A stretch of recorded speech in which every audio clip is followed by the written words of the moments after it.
అన్న హాయ్ అన్న. హాయ్. అన్న దేవరా సినిమా వస్తుంది కదా, ఎలా ఉంటుంది అన్న? దేవరనా నాకేంటో యావరేజ్ కానీ అలా ఉంటుంది, అంతగా ఏమి హిట్ అవ్వదు అని అనిపిస్తుంది. ఎందుకని? ట్రైలర్ చూశాను, నాకేమో కొరటాల శివ డైరెక్షన్ సేమ్ ఆచార్య చూసినట్టే అనిపించింది. సో కొంచెం నా పర్సనల్ వ్యూ అది. మరి ఇందులో డబుల్ ఎన్టీఆర్ఎస్ అంటున్నారు కదా, డ్యూయల్ రోల్ ఎలా ఉంటుంది? డ్యూయల్ రోలా? సో వీ హ్యావ్ సీన్ చాలా మూవీస్ చూసాం కదా ఇంతకుముందు డ్యూయల్ రోల్. స్పెషల్గా డ్యూయల్ రోల్ ఎలా ఉంటుంది ఏంటి లేదు, ఫాదర్ సన్ కంపల్సరీ సెంటిమెంట్ ఉంటుంది. ఓకే. జాన్వీ కపూర్ ఎలా ఉంటుందంటే ఆమె ఫస్ట్ టైం టాలీవుడ్లో మూవీ కదా. సో దట్స్ వాట్ ఏంటంటే ఇప్పుడు మన టాలీవుడ్ పేరు త్రూ అవుట్ ఇండియా కానీ త్రూ అవుట్ వరల్డ్ కానీ ఉంది.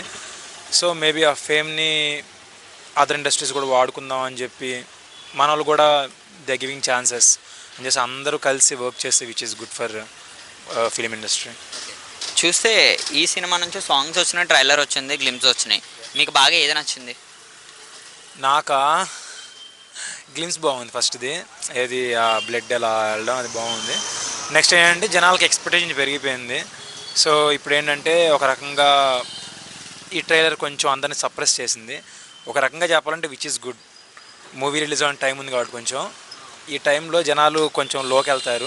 మూవీ ఒకవేళ అలా అలా ఉన్నా కానీ కొంచెం బాగానే ఉందని టాక్ వచ్చుద్దేమో, లేదా అసలు జనాలు అదే ఫీల్తో వెళ్తే మేబీ మూవీ అంత ఉండకపోవచ్చేమో అని అనుకుంటున్నాను. యాజ్ పర్ ఇంతకుముందు ఆర్ఆర్ఆర్ చేశారు, ఆర్ఆర్ తర్వాత మేబీ ఒక ఫ్లాప్ పడాలేమో అని అనుకుంటున్నాను యాజ్ పర్ స్టాట్స్. అంటే ఎందు గురించి అని ఫ్లాప్ అనుకుంటున్నారు?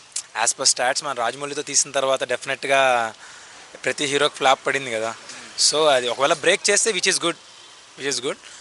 ఎన్టీఆర్ పేరు ఇంకొంచెం మంచిగా హీ క్రాక్డ్ ఇట్ అని వచ్చుద్ది. If not he's following everything like every one.